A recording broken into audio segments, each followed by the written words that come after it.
വിലാപങ്ങളുടെ പുസ്തകത്തിൽ നിന്നുള്ള വായന 2-ാം അധ്യായം 2 മുതലുള്ള വാക്യങ്ങൾ. കർത്താവ് യാക്കോബിന്റെ കൂടാരങ്ങളെ നിഷ്കരണം നശിപ്പിച്ചു.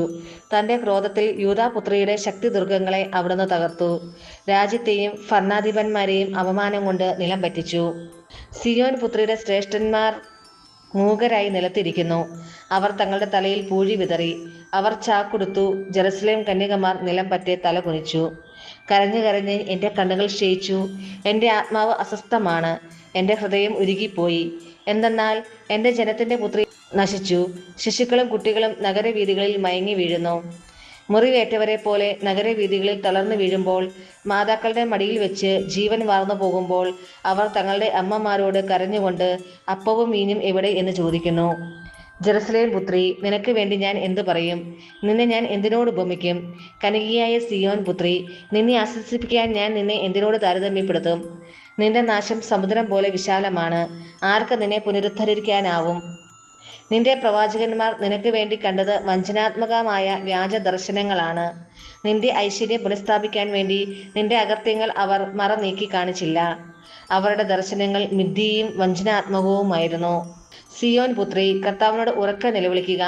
രാവും പകലും മഹാപ്രവാഹം പോലെ കണ്ണുനീർ ഒഴുകട്ടെ. നീ വിശ്രമിക്കരുത്, കണ്ണുകൾക്ക് വിശ്രമം നൽകരുത്. രാത്രിയിൽ യാമങ്ങളുടെ ആരംഭത്തിൽ എഴുന്നേറ്റ് ഉറക്കെ നിലവിളിക്കുക. കർത്താവിന്റെ സന്നിധിയിൽ ജലധാര പോലെ നിന്റെ ഹൃദയത്തെ ചൊരിയുക. നാൽക്കവലകളിൽ വിശന്ന് തളർന്നു വീഴുന്ന നിന്റെ മക്കളുടെ ജീവന് വേണ്ടി നീ അവിടുത്തെ സന്നിധിയിലേക്ക് കൈകൾ ഉയർത്തുക. നമ്മുടെ കർത്താവായ മിശിഹായിക്ക് സ്തുതി. വിശുദ്ധ മത്തായി അറിയിച്ച സുവിശേഷം 8-ാം അധ്യായം 5 മുതൽ 17 വരെയുള്ള വാക്യങ്ങൾ. യേശു കഫർനാമിൽ പ്രവേശിച്ചപ്പോൾ ഒരു ശതാധിപൻ അവന്റെ അടുക്കൽ വന്ന് യാചിച്ചു, കർത്താവേ, എൻ്റെ ഭൃത്യൻ തളർവാദം പിടിപെട്ട് കഠിന വേദന അനുഭവിച്ച് വീട്ടിൽ കിടക്കുന്നു. യേശു അവനോട് പറഞ്ഞു, ഞാൻ വന്ന് അവനെ സുഖപ്പെടുത്താം. അപ്പോൾ ശതാധിപൻ പ്രതിവചിച്ചു, കർത്താവേ, നീ എൻ്റെ ഭവനത്തിൽ പ്രവേശിക്കാൻ ഞാൻ യോഗ്യനല്ല. നീ ഒരു വാക്ക് ഉച്ചരിച്ചാൽ മാത്രം മതി, എൻ്റെ ഭൃത്യൻ സുഖപ്പെടും. ഞാനും അധികാരത്തിന് കീഴ്പ്പെട്ടവനാണ്. എൻ്റെ കീഴിലും പടയാളികളുണ്ട്. ഒരുവനോട് പോവുക എന്ന് പറയുമ്പോൾ അവൻ പോകുന്നു. അവരനോട് വരിക എന്ന് പറയുമ്പോൾ അവൻ വരുന്നു. എൻ്റെ ദാസനോട് ഇത് ചെയ്യുക എന്ന് പറയുമ്പോൾ അത് ചെയ്യുന്നു.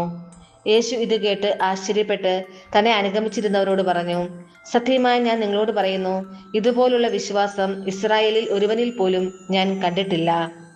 വീണ്ടും ഞാൻ നിങ്ങളോട് പറയുന്നു, കിഴക്ക് നിന്നും പടിഞ്ഞാറ് നിന്നും നിരവധി ആളുകൾ വന്ന് അബ്രാഹത്തോടും ഇസഹാക്കിനോടും യാക്കോബിനോടും കൂടെ സ്വർഗരാജ്യത്തിൽ വിരുന്നിനിരിക്കും.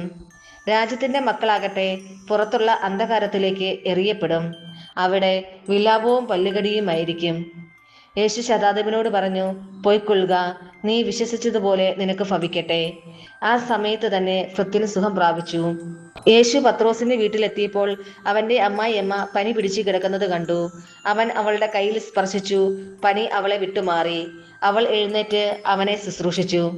സായന്നമായപ്പോൾ അനേകം പിശാച് ബാധിതരെ അവർ അവന്റെ അടുത്ത് കൊണ്ടുവന്നു. അവൻ അശുദ്ധാത്മാക്കളെ വചനം കൊണ്ട് പുറത്താക്കുകയും എല്ലാ രോഗികളെയും സുഖപ്പെടുത്തുകയും ചെയ്തു.